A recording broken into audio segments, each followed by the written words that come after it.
Good morning प्यारे बच्चों। Question number 6 ले रहे हैं। एक्सरसाइज अपनी 4.3 चल रही है।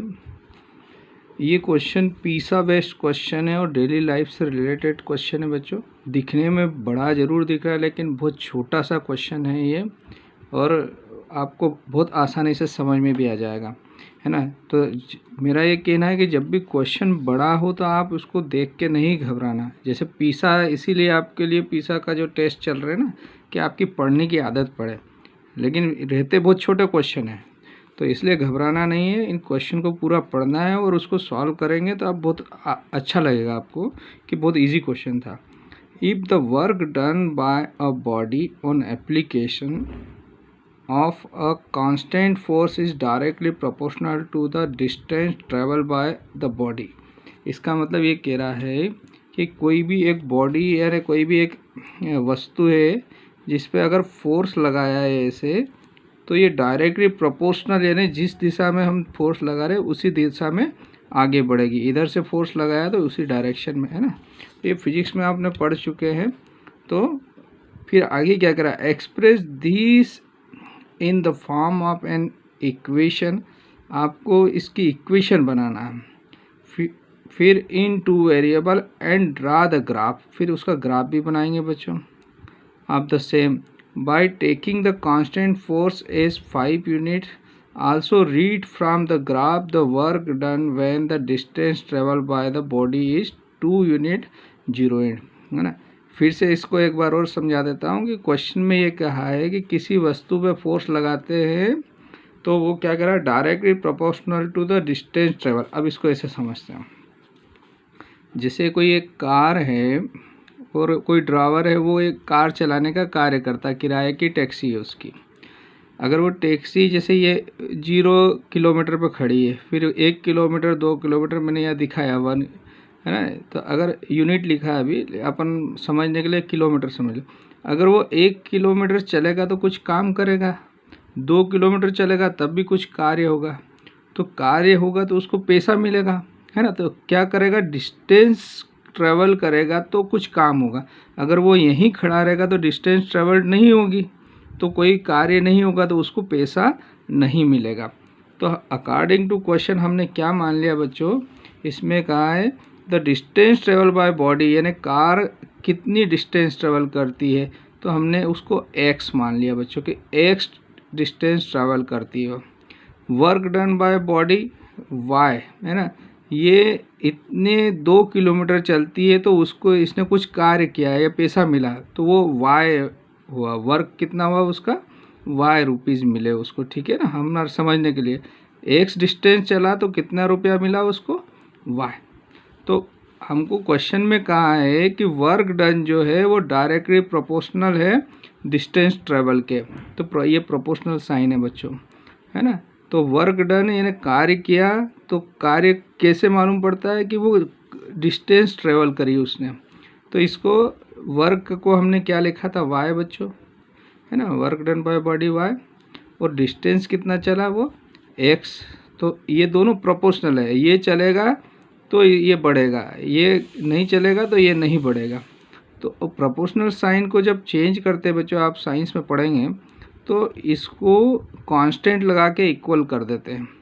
तो हमने y is equal to kx लिख दिया, k कांस्टेंट है। अब आपको क्वेश्चन में कहा है जो कांस्टेंट फोर्स है वो 5 यूनिट है। इसका मतलब क्या हुआ, ये k की जगह हम 5 रख देंगे। तो गिवन k इजकल टू 5 दिया है, तो इक्वेशन जो है ये y इजकल टू 5x हो गई, और यही रिक्वायर्ड इक्वेशन थी आपको। तो एक इक्वेशन में रिप्रेजेंट करना था, यानी सिर्फ ये 3 लाइन का ही सवाल है यहाँ, है ना। कि वो कह रहा है जो वर्क डन है वो डिस्टेंस जो ट्रेवल करता है उसके डायरेक्टली प्रोपोर्शनल है।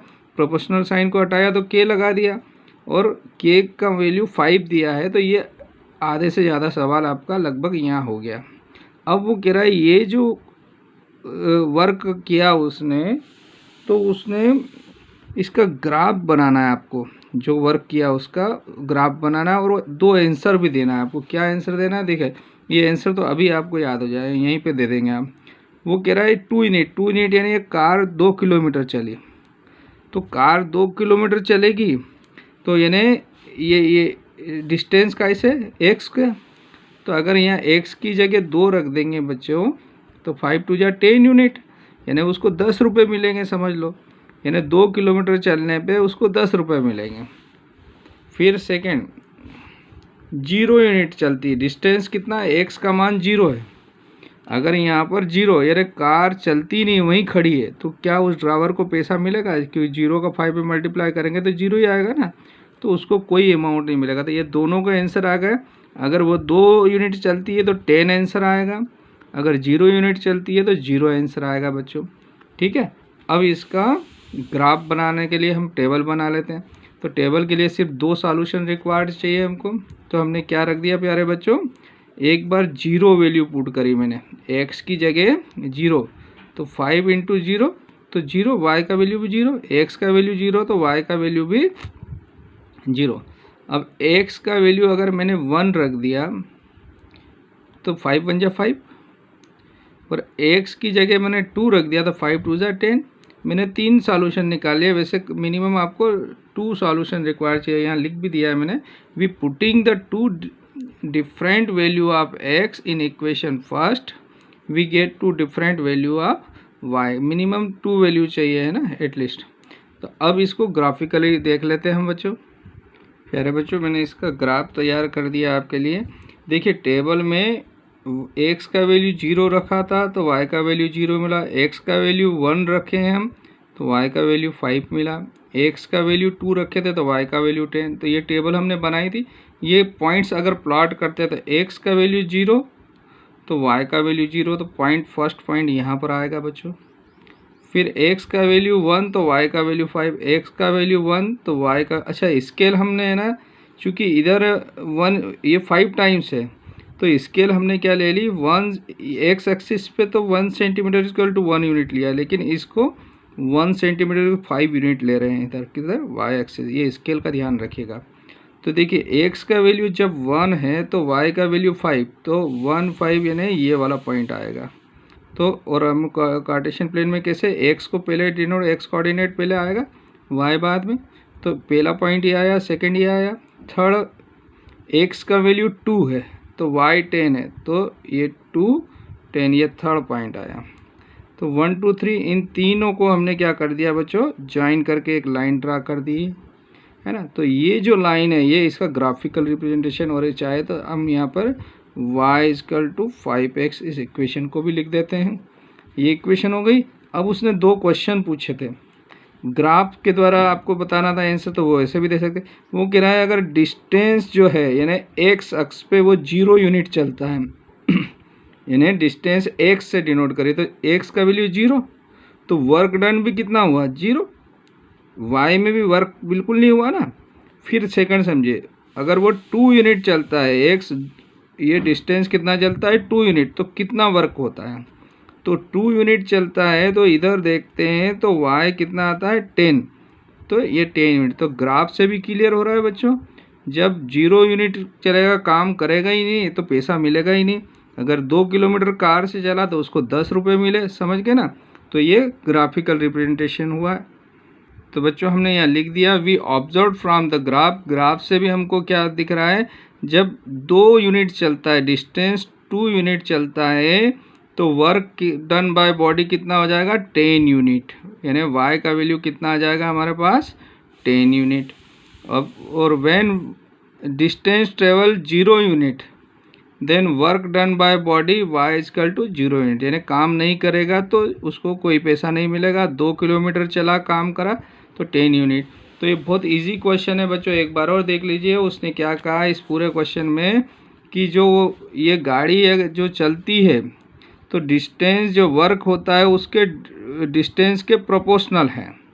तो हमने क्या कर दिया, डिस्टेंस को x मान लिया, वर्क को y मान लिया, और प्रोपोर्शनल साइन को हटाया तो कांस्टेंट लग गया। कांस्टेंट का वैल्यू उसने 5 दिया है क्वेश्चन में, तो यहाँ 5 रख दिया।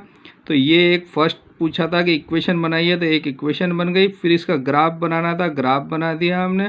फिर उसमें 2 क्वेश्चन पूछे हैं कि अगर डिस्टेंस वो 2 यूनिट चलता है, यानी यहाँ से यहाँ तक जाता है, यानी 2 यूनिट मीन्स 2 किलोमीटर चलता है, तो उसको कुछ कार्य होगा कि यस कार्य होगा, यानी तो यहाँ पर एक्स की जगह 2 रख दिया तो 5 2 जा 10 यूनिट, तो आप आंसर लिख दिया 10। जब distance travel 2 unit then work done 10 unit by body. ठीक है। सिमिलरली क्वेश्चन सेकंड में अगर वो कह रहा है ये कार चली नहीं, 0 किलोमीटर पे ही खड़ी रही, तो कोई कार्य होगा ही नहीं, उसको पैसा मिलेगा ही नहीं। तो एक्स डिस्टेंस की जगह 0 रख दिया तो 5 2 जा 5 का 0 में मल्टीप्लाई किया तो 0, तो वर्क डन भी 0। तो यहाँ पर आपका क्वेश्चन ये कंप्लीट है। इसको अच्छे से रिवाइज कर लीजिएगा, आपको समझ में आ जाएगा प्यारे बच्चों। Okay, thank you. प्यारे बच्चों, क्वेश्चन नंबर 7 बहुत अच्छा क्वेश्चन है, डेली लाइफ से रिलेटेड क्वेश्चन है, और आपको ये क्वेश्चन पढ़ूंगा तभी समझ में आ जाएगा कि क्या करना है आपको। और अभी जैसा कोविड चल रहा है ना, एक कोरोना महामारी, उसमें सभी लोग अपने अपने हिसाब से प्राइम मिनिस्टर रिलीफ फंड या केयर फंड में अपने हिसाब से कंट्रीब्यूट कर रहे हैं, यानी दान कर रहे हैं।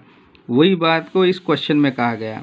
Yamini and Fatima 2 student of class 9th, है ना, 9th की ये 2 स्टूडेंट हैं of a school together contribute ₹100 toward the prime minister relief fund. उन्होंने प्राइम मिनिस्टर रिलीफ फंड में कितना, 100 रुपया दोनों ने मिला कर दिया, है ना, to help the earthquake victims. यानी कहीं भूकंप आया था, उस समय की बात है जब क्वेश्चन बनाया होगा, कहीं भूकंप आया है तो उसके जो पीड़ित है, विक्टिम्स है, उनकी हेल्प के लिए लोगों ने मदद करी। ऐसे इन दोनों बच्चों ने भी टोटल 100 रुपीज़ दिए दोनों ने मिलाकर। Right a linear equation which satisfy these data, draw the graph of the same. तो यहाँ पर क्या दोनों ने, इसमें ये नहीं लिखा कि यामिनी ने कितने रुपए दिए, फातिमा ने कितने दिए। तो जब मालूम नहीं है, हो सकता है यामिनी ने 80 रुपये दिए, फातिमा ने 20 रुपये दिए, हो सकता है यामिनी ने भी 50 दिए, फातिमा ने भी 50 दिए, कुछ भी हो सकता है। तो अभी अमाउंट नहीं मालूम है इन दोनों का, तो इन दोनों के अमाउंट को हम एक्स और वाई मान लेंगे बच्चों। तो मैंने यहाँ लिख दिया फातिमा कंट्रीब्यूट ₹X और Yamini contribute ₹X and Fatima contribute ₹Y बच्चों। ठीक है। अब ये दोनों ने मिलके कितना अमाउंट दिया, 100 रुपीज़, X + Y = 100। तो ये आपका इक्वेशन जो बना, ये एक आंसर आ गया यहाँ तक। ये फर्स्ट आपका एक आंसर बन गया बच्चों। अब इसका ग्राफ बनाना सवाल हो जाएगा हमारा। तो ग्राफ बनाने के लिए मैंने इस x को उधर भेज दिया ताकि टेबल बनाने में आसान रहे। तो मैंने क्या कर दिया बच्चों, जब x की वैल्यू 20 रखी, कितना रख रहा हूँ 20, तो कितना बचेगा y का मान 80। x की जगह 50 रख रहा हूँ तो y का मान कितना बचेगा 50। अब इसका ग्राफ बना लेते हैं और हमारा क्वेश्चन कंप्लीट। तो बच्चों यहाँ ग्राफ मैंने रेडी कर दिया, आप इसको समझ लीजिए। आपको इक्वेशन दी थी x + y = 100, है ना। टेबल हमने जब वैल्यू रखी x की 20 तो y का वैल्यू 80 मिला, x का वैल्यू 50 रखेंगे तो y भी 50 मिलेगा। इसको ग्राफ पे प्लॉट करते हैं। तो हमने चूँकि ये बड़ा अमाउंट है तो 100 तक के तो यूनिट लगाना दिक्कत है, तो इसकी स्केल हमने क्या डिसाइड कर ली, 1 सेंटीमीटर = 20 यूनिट, यानी 1 सेंटीमीटर को 20 यूनिट मान लिया हमने। ठीक है, दोनों एक्सिस पर। तो पहला है x का वैल्यू 20 तो y = 20, तो x का वैल्यू 20 है तो y का वैल्यू 80 है, यानी 20 80 परपेंडिकुलर कहाँ पर एक दूसरे को इंटरसेक्ट कर रहे हैं, इस पॉइंट पर। तो ये x, पहले x को देखो फिर y को देखो, x एक्सिस को देखा तो 20, y एक्सिस को देखा तो 80, 20 80। ठीक है, ये पॉइंट हो गया आपका फर्स्ट। फिर 50 50, यानी x का वैल्यू 50, यानी 40 और 60 के बीच ये 50, तो 40 और 60 के बीच 50, तो दोनों परपेंडिकुलर कहाँ पर इंटरसेक्ट कर रहे हैं, ये पॉइंट पर। ठीक है, तो यहाँ पर इन दोनों को ज्वाइन कर देंगे तो आपका ये ग्राफ इस प्रकार से बनेगा, है ना। तो ये हमने उसका ग्राफिकल रिप्रेजेंटेशन दे दिया। तो बच्चों आपका क्वेश्चन कंप्लीट हो गया। उसमें 2 चीज़ें पूछी इसमें कि एक इक्वेशन बनाओ, तो ये यामिनी और फातिमा ने मिलकर 100 रुपीज़ दिए फर्स्ट। दूसरा इसका ग्राफ बनाओ, तो हमने ग्राफ बना के बता दिया। तो यहाँ पर आपका क्वेश्चन कंप्लीट होता है। Okay, thank you.